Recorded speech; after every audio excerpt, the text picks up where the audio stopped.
সাবেক ৩ প্রধান নির্বাচন কমিশনারের বিরুদ্ধে বর্তমান কমিশনের কাছে আনুষ্ঠানিক অভিযোগ জানানোর পর থানায় মামলা করেছে বিএনপি। দশম, একাদশ ও দ্বাদশ সংসদ নির্বাচনের সিইসি এবং ১৯ জন সহ অজ্ঞাতনামাদের বিরুদ্ধে শেরেবাংলা নগর থানায় মামলাটি করা হয়।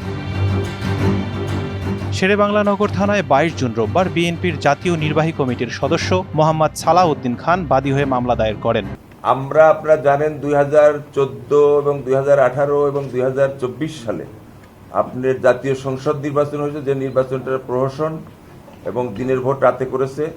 ওই সময় তৎকালীন ১৪ সালে এবং ২০১৮ সালে ২০২৪ সালে যারা তৎকালীন আপনার প্রধান নির্বাচন কমিশনার সহ অন্যান্য নির্বাচন কমিশনার ছিলেন, তখন সেই নির্বাচন কমিশনার ওই অভিযোগগুলো আমাদের কোনো অ্যাকশন নেয়নি।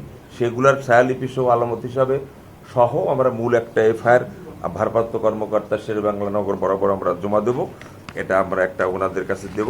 এটা আমরা নির্বাচন কমিশনে দিয়ে আসছি। এটাই হলো আমাদের সেই অভিযোগ। এনটিভি অনলাইনকে বিষয়টি নিশ্চিত করেছেন শেরেবাংলা নগর থানার ভারপ্রাপ্ত কর্মকর্তা মোহাম্মদ ইমাউল হক।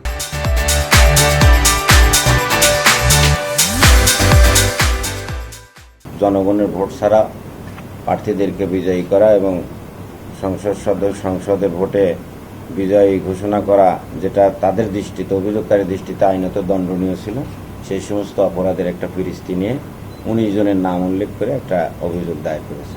আমরা অভিযোগ পর্যালোচনা করে মামলা রেকর্ড করব। মামলার আসামিরা হলেন সাবেক প্রধানমন্ত্রী শেখ হাসিনা, সাবেক স্বরাষ্ট্রমন্ত্রী আসাদুজ্জামান খান কামাল, সাবেক ৩ প্রধান নির্বাচন কমিশনার কাজী রকিবউদ্দিন আহমেদ, একেএম নুরুল হুদা, কাজী হাবিবুল আওয়াল।